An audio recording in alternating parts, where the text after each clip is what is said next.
I do, yeah. I think we had a lot of things going for us. I think we were working very well together, and just seeing it on film, our double teams were clean, our assignments were good, so I was really happy with the way the group played.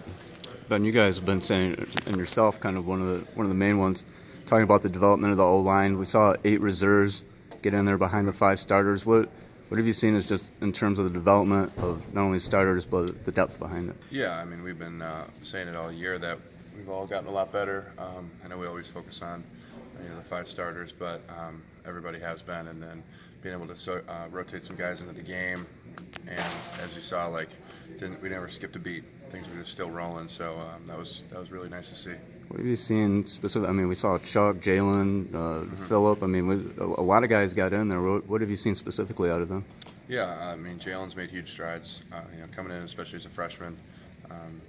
There's a big learning curve, but I think we're past that with him now. He's doing really well in practice, and when he gets his shot in games, he's going hard. So really happy with him. Chuck, same thing. He's made a lot of progress this year. He's gotten stronger, knows the playbook really well. He can execute things. So I'm happy with just about everybody that's going out there. James Hudson's making great strides as well. He might be the best athlete of the O-line, and being able to see him go out there and do some good work is very promising to see. There's someone who had a learning curve themselves, transitioning to guard. Have you realized yourself in more of a leadership role and talking to those younger guys? Yeah, I mean, I think that just comes with experience and just age. But I'm there to help Chuck and there to help the guys that that go in, and then whatever I can do to help somebody is I'm fine doing that. You said James is the most athletic guy in the line. What's left for him to get more playing time? Yeah, he's just, he was just raw. So just kind of refining the technique down for him and getting consistency. Consistency with him is going to be huge. So I think if we can clear those 2 things up, the sky's the limit for him. How's this year different for you? Especially now that you are in a leadership position. How do you, both on the field as well as behind the scenes? How's this different? Yeah, it's a little different. It's a little different from last year. Being like one of the leaders on the line is different than last year. Because we had Mason and we had Kugler, and those guys were seasoned in there. And now that it's my time to step up and be the leader of the room, they prepped me well. They showed me how to do it. So it's just you just got to work hard and show everybody what it takes to succeed, and then just be there to help. That was the biggest thing that I took out of being a young guy with some great older mentors, was just the way that they had helped the people. So that's what I've been trying to do. Tight ends, obviously an extension of the offensive line. How would you assess what Zach Gentry's doing right now? Yeah, Zach's really versatile for us, and being able to have someone of that size go out there and run routes and catch balls for us, and then also be able to come inside and block well. He provides a pretty unique tool for our offense. Who impressed you most last week of your peers? Obviously, Ben Mason had a great week with 3 touchdowns in the goal line. I think he's really making some strides with learning how to hit that goal line, hole. Caesar did an excellent job inside, communicate the calls, getting everything set. I haven't really dissected it to see who stood out to me, but top of mind, those 2 guys did pretty well. And did you realize Ben Mason is a different type of guy, whether that's where you're moving him off the field? When did you find out? It was pretty early. He's got a unique personality. He's incredibly strong. He came in being one of the strongest guys on the team, so he had a few unique things going for him early. So that obviously brings some attention to him, and then he's just he's a funny kid. He's a great kid, and then football-wise, he's really a high-effort guy. That's he'll give everything he has on each and every play. So playing with him, I absolutely love it. What was it like in a workout with him? It's nothing really. He's just a normal guy. He's just he's just really serious about everything, takes things seriously, does things the right way, and that's just everyone just always likes to make the joke about like his voice, and he just has a different. He's got a unique voice to him, and everyone likes to mimic it just because you can. But he's just a normal guy. He's one of my good friends on the team, and he does things the right way.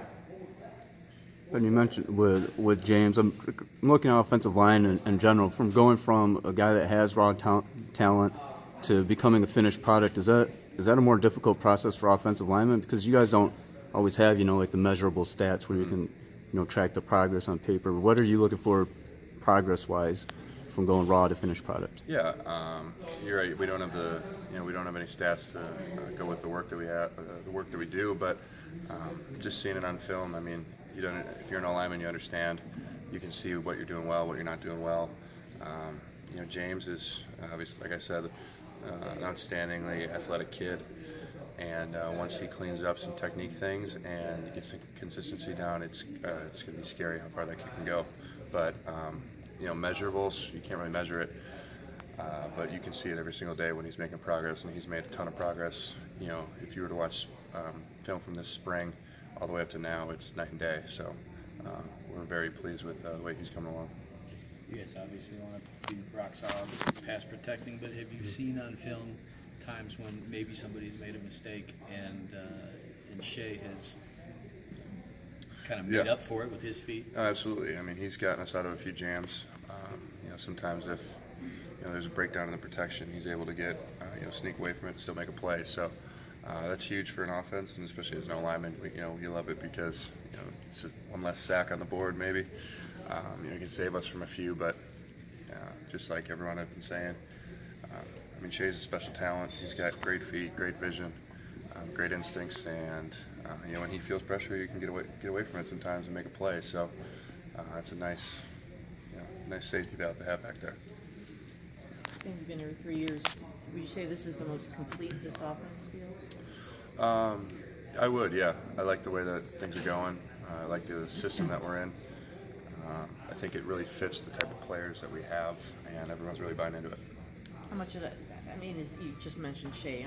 Is he sort of the glue? I mean, can you look at him that way? I mean, it's hard to put one guy in as the glue. With 11, it's you have the QBs, the receivers, the running backs, the line. Every different position group has their own niche each year, and I think just the system we have and the way that the players make up the position groups this year, I think this is the best way to do it. From going up against him in practice, how has Carlo Kempt improved since moving to the interior of the defensive line? Yeah, he's put on a lot of weight, a lot of strength. Carlo's one of my best friends on the team, so we always are extremely competitive against each other when we go against each other in practice.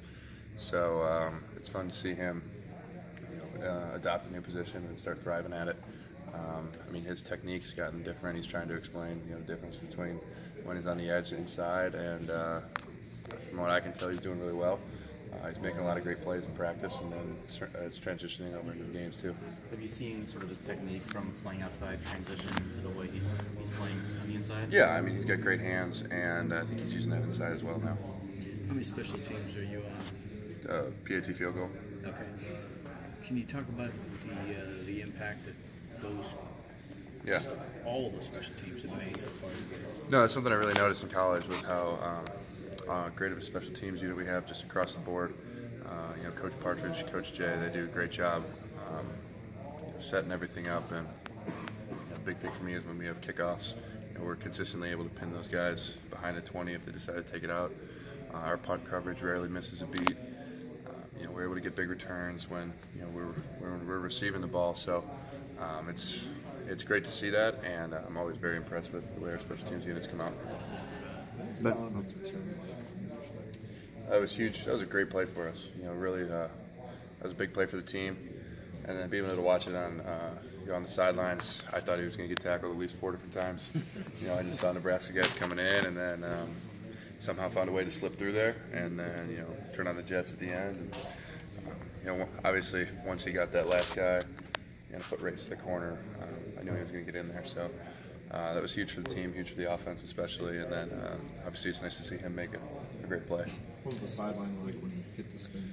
Yeah, a lot of tenseness going into that. You know, not wondering what's going on, and then, you know, he hit the spin move, and he had that, you know, just the race to the corner, and then we all just started celebrating then because nobody's going to catch him.